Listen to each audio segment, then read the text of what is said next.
Do you ever have one of them days where you have no place to be and no particular time you need to be there? Today's one of them days. He needs to be somewhere.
Right, where are we going next? No idea. Absolutely no idea. Let's get the old map out and have a look. We're heading in the general direction of home. But I did have a quick look at the map while I was having my coffee. And there's a town called Nontron, kind of north-ish, roughly in the direction we're going. And apparently they're famous for making a particular type of knife there. Also, edit Brian. Don't forget to put the names of the places you've been on the screen for the people so they know where you are. Because I can't understand your mumbly Irish accent half the time. Right, off we go. I can get out of this car park. Which way am I going? That way. Seemed like a good idea time to park there. But then everyone parked around me. It's that way.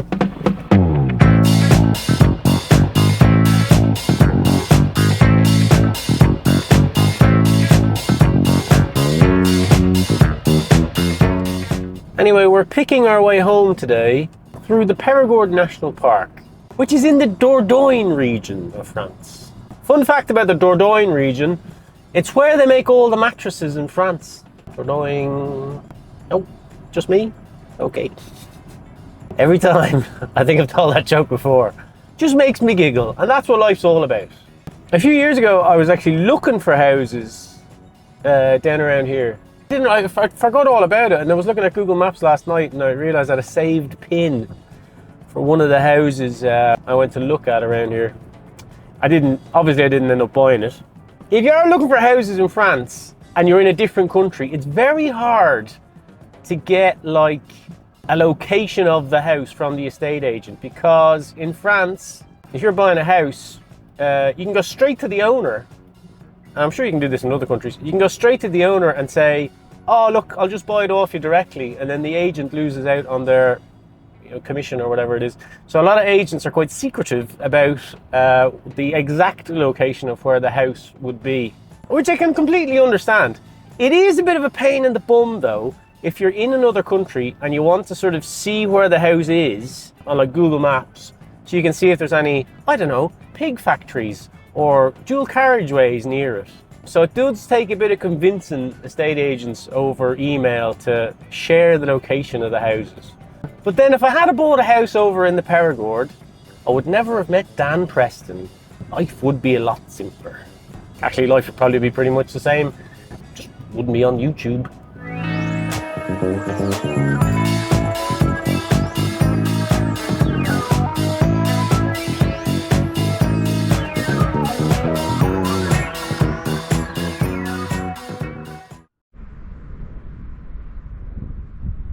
There you go. Here's those knives I was telling you about. This is the same. Oui. Ah, okay. Boxwood. Oui. And it all tous les... Non. Vous allez avoir du noyer. Pour le bois local, c'est du buis et du noyer. Ah, ok. Après, vous avez d'autres essences qui sont un peu plus exotiques avec le bois d'ébène, le redard, le verguet. Yeah. Voilà. Mais la grosse partie de notre fabrication est faite en buis. C'est le bois traditionnel du Nontron. Yeah, super. Thank you.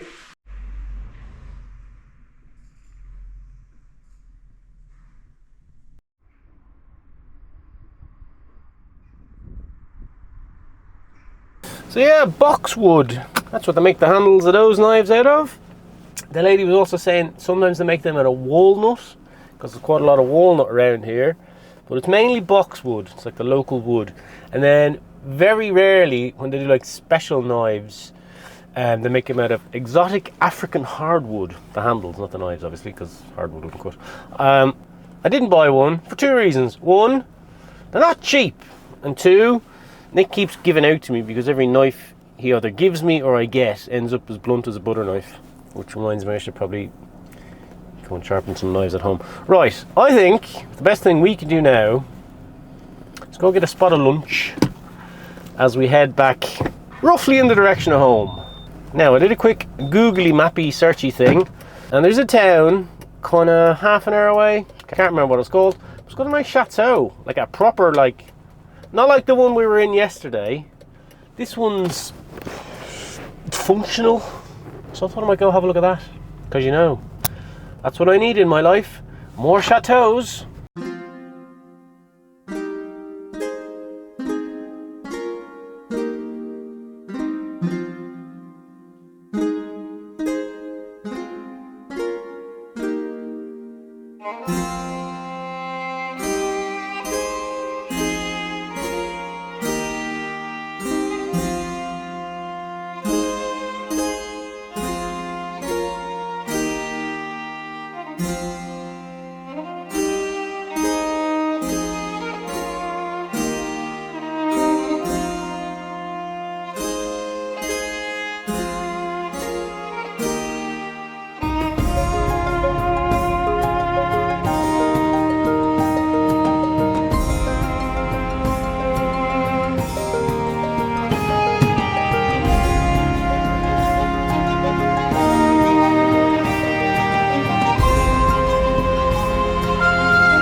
This is the Chateau de Chalus.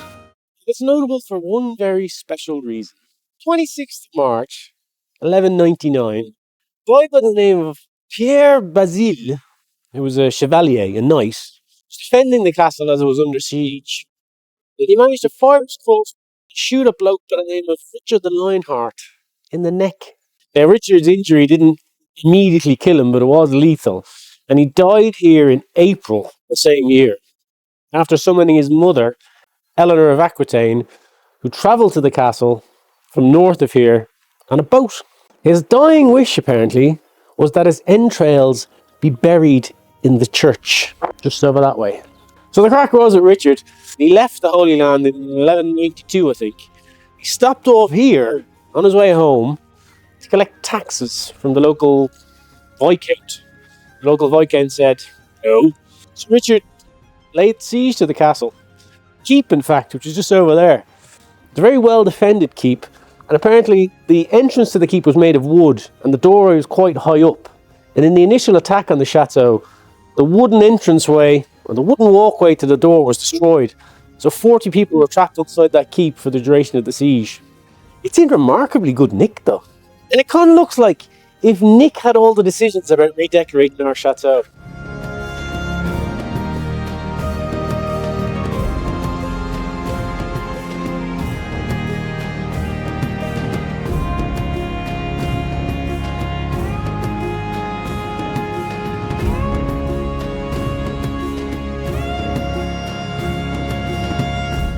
Here's where, as per his last request, the entrails of Richard the Lionheart are buried. His body is in a cathedral up in Nantes direction, which is up north of here. And funnily enough, many years ago, I was on a romantic weekend in the Loire Valley, and I visited, and this might not sound romantic, we were visiting chateaus and vineyards and all that, and I visited the abbey where Richard the Lionheart's body is interned, alongside his father, I think. Oh, I can pull the muscle down those stairs. Visiting the chateau where Richard the Lionheart was shot and killed was not on my bingo list for this week. I mean, I don't know if you figured it out by now, but I don't actually plan these videos very well. I literally left Perigord today and thought to myself, rather than going home up the motorway, why don't I kind of snake my way across the Perigord National Park and see what it has to offer. And then we ended up looking at the place where Richard the Lionheart's entrails are buried. So, you know, welcome to my life. Right, I do need to get home now because it is getting on. And I have stuff to do tomorrow. So, I'm going to end the vlog there and say thank you very much for watching. I hope you enjoyed it. And I'll see you next time.